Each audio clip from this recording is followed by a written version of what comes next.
The modern left is melting down over a new white supremacist threat, but it's not one that could be found in this world. No, this is the new threat of interplanetary colonization, which represents the newest form of Western Christian imperialism. That's right, leftist lunacy is boldly going where no man has gone before.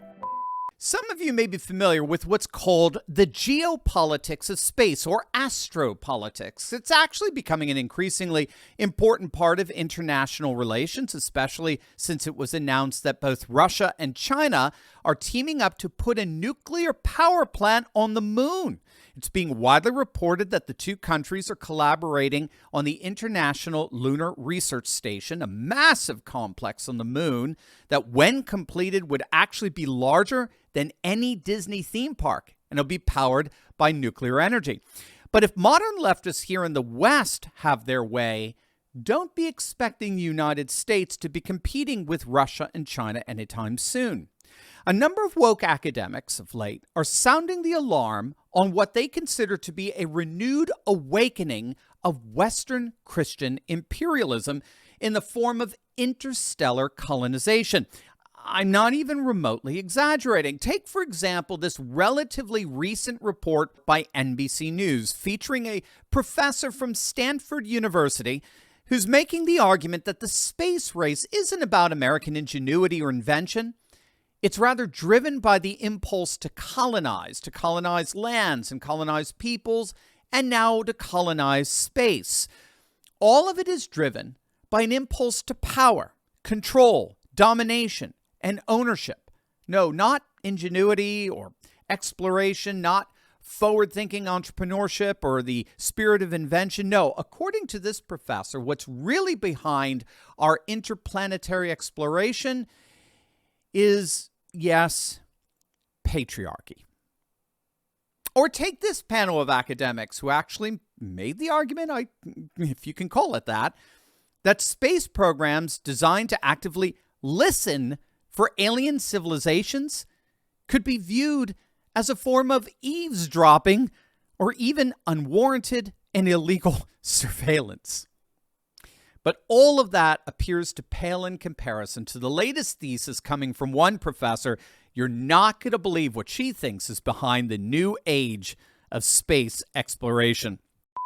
Hey gang, do you get stressed because your monthly income doesn't seem to cover the bills anymore? Well, you need to know you're not alone. Most Americans feel this way every single day.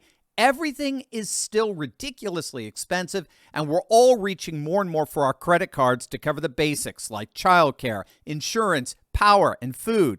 It's tough, no question. And if you're feeling this stress and anxiety, you need to call our good friends over at American Finance. And gang, they are helping hardworking Americans just like you tap into their home's equity to pay off their high-interest debt and even create some additional savings to be ready for whatever life throws your way. With interest rates dropping, a company like American Financing that never charges any upfront or hidden fees is the perfect partner to help you get into a better financial position.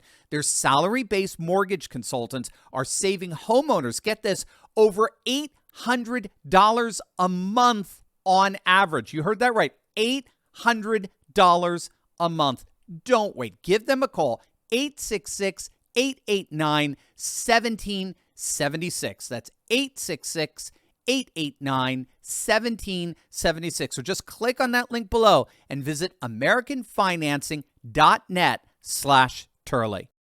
Mary Jane Rubenstein, a professor of Wesleyan University's Feminist Gender and Sexuality Studies program, is actually making the argument that our latest efforts at reaching for the stars reflect a new chapter in the history of European Christian imperialism.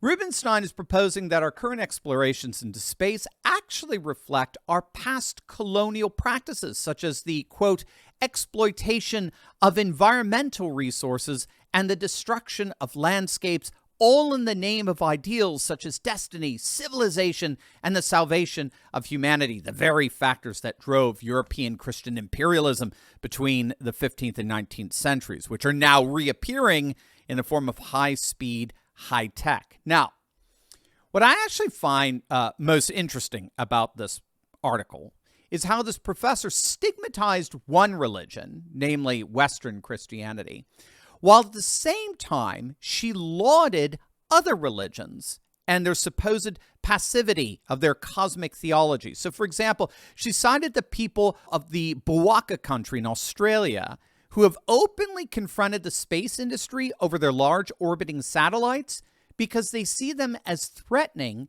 their ancient ancestors' ability to guide human life from their home in the galaxy. She also cited Navajo leadership that's asked NASA not to bury cremated human remains on the moon because they see the moon as sacred. Or Kanaka elders who are calling on scientists to stop putting satellites on the sacred volcano of Mauna Kea in Hawaii.